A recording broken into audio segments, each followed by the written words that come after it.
આટા ફેરા હોય તો એનો આ પુરાવો તમને દેખાય છે. જો આ એના પગના નિશાન છે કાયદેસર. જો આ કાલના દિવસમાં જ અહીંયા આટો ફેરો કર્યો છે. જો આ પ્રમાણે ઘઉં લઈએ અને અહીંયા રોટનો દંદોડો થાય એટલે અત્યારે આ ઘંટી આખવા બેઠો તો પડી બહુ કુતેર આવે દવા છાંટવાની. પવન એટલે ઓછો પડી ગયો થોડોક અને ઢોકળની પ્યોર દવા મારી. જોઈ લ્યો આમ તો અટાણે દવા છાંટવાનો હાલે ગજબ. પગમાં નકરો ગારો અને એમાંય ત્યાં આપણા ક્યારા સાઈડ જ આવવાના છે. આમ welcome to my YouTube channel. સ્વાગત છે દોસ્તો આપણા આજના દેશી વ્લોગમાં. કારણ કે દેશી વ્લોગ એટલા માટે કારણ કે આપણે પ્યોર ગામડીયો વ્લોગ છે અને બધાને જોવાની મજા આવે. જો લોકો જોવે છે આપણી પ્રોફાઇલમાં જોઈ આવજો. ઘણા બધા વ્યૂ આવે છે જે ખરેખર છે એ આપના વ્યૂ આવે એટલે મને પણ મજા આવે વિડીયો બનાવવાની. તો હાલો શરૂઆત કરીએ દોસ્તો આજના વ્લોગમાં. તો અત્યારે કામકાજની વસ્તુ દવા છાંટવાનું હાલે અને અટાણે જો આજ વરાપ થઈ ગઈ છે, વાદળા થઈ ગયા છે, આકાશમાં થોડા છે, બાકી તડકો કંઈક આવે છે, કંઈક નથી આવતો. એટલે એવું છે, બધું ભેગું થયું છે. આમાં ક્યાંક છે પૂર્ણા આવેલ લાગે છે, શિયાળી આવેલ લાગે છે. જો આખો કેળો થઈ ગયો છે હરો હરી. એટલે નક્કી નથી થતું શું છે, પૂર્ણા છે ક્યારે શું આપણે છે કૂતરું છે. એટલે તો અટાણ કંઈક જો તડકો આવે અને આમાં હજી બધા ખેતરોમાં ને ફરિયામાં બધે જો પાણી ભર્યા તો હજી તડકો હારાફારો પડે તો કંઈક ફૂંકાય અને એવું બધું છે. તો આપણે છાંટવાની છે દવા, પણ અત્યારે કે બપોર પછી એ જોઈએ છીએ. તો શરૂઆત કરીએ આજના વ્લોગની અને વિડીયોમાં છેલ્લે સુધી જોડે રહેજો. તમને જાણવા મળશે ખેતીવાડી વિશે નવું. કારણ કે માંડવી વાવી દીધી છે કોરામાં અને ઓનિકો વાવી દીધી ભીનામાં. બીક હતી પૂરેપૂરી 100% કે વરસાદ જો 5-7 દી એક તરફ ખબર છે જો ખેતરું ભર્યા રહે ને તો માંડવી નહીં ઉગે. પણ કુદરતની ગતિ છે ભાઈ, તો ન્યારી છે, બધાને સરખા રાખે.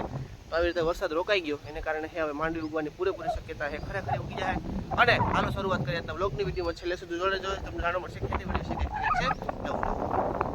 તો આજ તો ભાઈ પવન ઉડી ગયો છે હળેરાટ અને આ બધું સુકાઈ ગયું. ખાઈ કા હબો હોય હજી આ બાઈલ ક્યારે છે ને એ ગાડીમાં નથી રોકાતા, બાકી આવડું આ તો બધું સુકાઈ ગયું.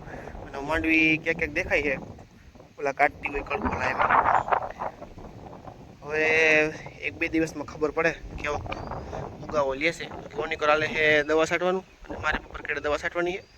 તો અત્યારે હાલો આપણે હવે ઘડી થોડુંક પંખાનું કામકાજ છે, કાંઈક પંખા રિપેર કરવાના છે તો કરી નાખીએ. જોઈ લો આમાં હજી પાણી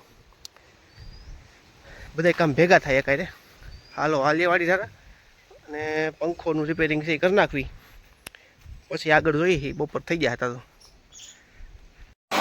હું અત્યારે ભાઈ આંકવા બેઠો હું ઘંટી. તમે જોઈ શકો અત્યારે આ જૂની ઘંટી દેશી આપણી. આ પ્રમાણે ઘઉં લઈએ અને અહીંયા રોટનો દંદોડો થાય એટલે અત્યારે આ ઘંટી આંકવા બેઠો હતો. ઘડીક ટાઈમ હતો એટલે ઘઉંનું ભેડકું ભરવાનું હતું મારે.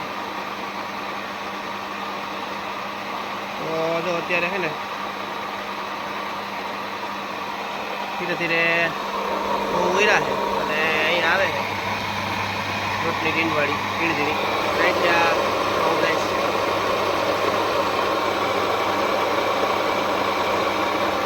કપેડી ખાઈ રાખો. તો અત્યારે આપણે ચડાવ્યો તો ખંભે પંપ અને છાંટવા જવું છે દવા. કારણ કે આ એક ખેતરનું છે, એક સેલો પંપ છે આવે હવાનું દવા છાંટવા લે ક્યારે ભરી નો ભાઈ. હા ખડની પ્યોર દવા મારવી એટલે હે ને માંડવી ઉગે ને તાલ આગળ વાંધો જ નહીં. અને આજના દિવસમાં વરાપ થઈ ગઈ જોરદાર.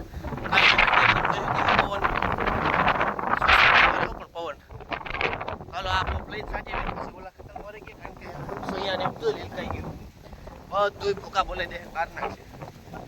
હા ભાર લાગે ભાઈ પંપમાં ગજબ હો. જોઈ લ્યો આમ તો અટાણે દવા છાંટવાનું હાલે ગજબ. પગમાં નકરો ગારો અને એમાંય ત્યાં આપણા ક્યારા સાઈડ જ આવવાના છે.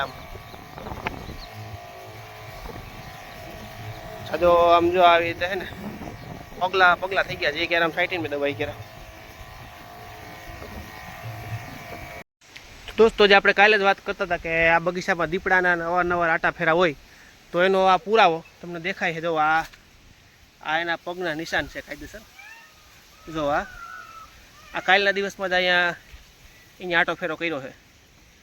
જો અહીંથી આમ ગયો છે કેડે ને કેડે થઈને. કારણ કે ગારો ને એવું બધું બહુ છે આમાં અને આમાં હાલતા આવા જનાવરોને બધું અટકતું હોય ભૂંડણાને હગડ છે, દીપડાને હગડ છે. જો આ અને આવો ગારો તો જો ઓહો હો ભાઈ